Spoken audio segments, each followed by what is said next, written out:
ታላቁ ሯጭ ኃይሌ ገብረስላሴ በትናንትናው ዕለት 1 ሚሊዮን ብር ለፋኖ ሰጠ። ሰላም ጤና ይስጥልን ውድ ተመልካቾቻችን እንደምን ቆያችሁ?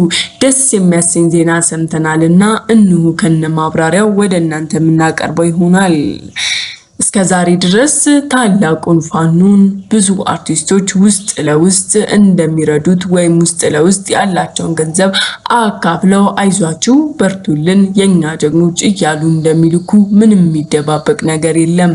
ነገር ግን ታላቁ የኢትዮጵያ ሯጭ ኃይሌ ገብረስላሴ ዛሬ ላይ ከፋኖ ጎን መቆሙ ብዙዎችን አስገርሟል፣ ብዙዎችን አስደንግጧል።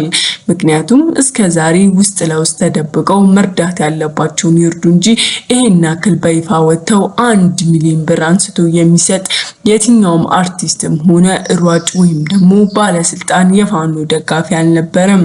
ኃይሌ የመጣው ይምጣ የሆነው ይሁን ብሎ ይህንን ውሳኔ እንደወሰነ ግልጽ ነው። ሁላችንም እንደምናውቀው ሯጩ ታላቁ ኃይሌ ገብረስላሴ እንዲሁም ባለሀብቱ ነጋዴውም ጭምር ኦሮሞ እንደሆነ እናስባለን ወይም ደግሞ ሁላችንም የምናውቀው ይሆናል። አሁን ላይ ግን እሱ እኔ ኦሮሞ ልጅ ነኝ እንጂ የኦሮሚያ ወገንተኛ ብቻ አይደለሁም፣ አማራውም የኔ የኢትዮጵያ ደሜ ነውና ሲቸገር ሲራብ ሲጠማ ዝም ብዬ ቁጭ ብዬ አላይም የሀገሩን ሁኔታ እንደምናየው ነው ብሎ እንግዲህ 1 ሚሊዮን ብር የሚያክል ትልቅ ብርን አንስቶ ለፋኖ ሰጥቷል። ሁላችንም እንደምናውቀውና እንደምንረዳው ፋኖ የብዙ ደጋፊዎች ችግርም ሆነ ምንም የለበትም። ነገር ግን ፋይናንስ በየቦታው ብዙ ነገሮች እንዳያደርጉ ወይም ደግሞ አቅማቸውን ሙሉ ለሙሉ ተጠቅመው ይችን ሀገር እንዳይቆጣጠሩ እንደሚያደርጋቸው ሁላችንም በግልጽና በይፋ የምናውቀው ነው። ፋኖ እስከዛሬ የሚመግበው አካል ማንም የለም። በያሉበት የሀገሬው ሕዝብ እያበላ እያጠጣ ነው እዚህ ያደረሳቸው። እስከዛሬም የተዋጉት በሀገሬው ሕዝብ ምግብና ውሃ እንጂ አንድ ተከፍቶላቸው ቁጭ ብለው የሚበሉበት የሚጠጡበት የራሳቸው ካምፕ የለም።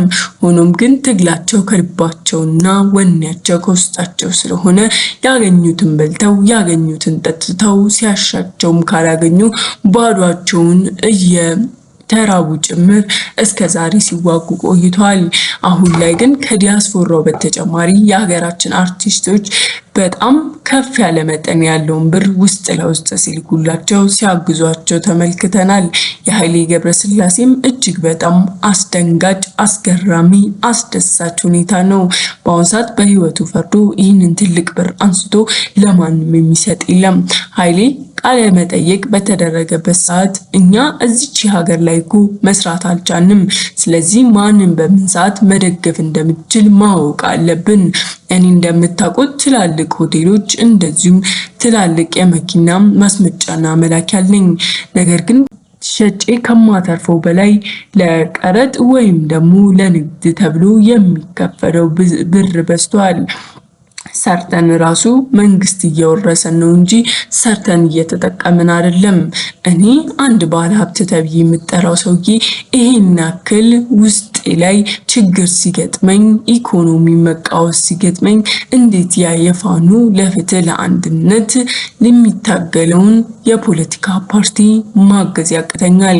ኖሮኝ ተርፎኝ አይደለም የምሰጠው። ነገር ግን እነሱ እየተራቡ እነሱ ተጎዱ ማየት ስለማያስችለኝ ነው።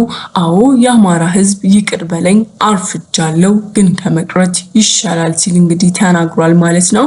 እንደዚሁም ድጋፉ ሁሌም ቢሆን እስከሚችለው ድረስ ከነሱ ጋር እንዳለና አብሯቸውም የሚችለውን ያክል እንደሚያደርግ ግልጽ የሆነ ማብራሪያን ሰጥቷል። ኃይሌን አመስግኑልን ኮመንት ላይ።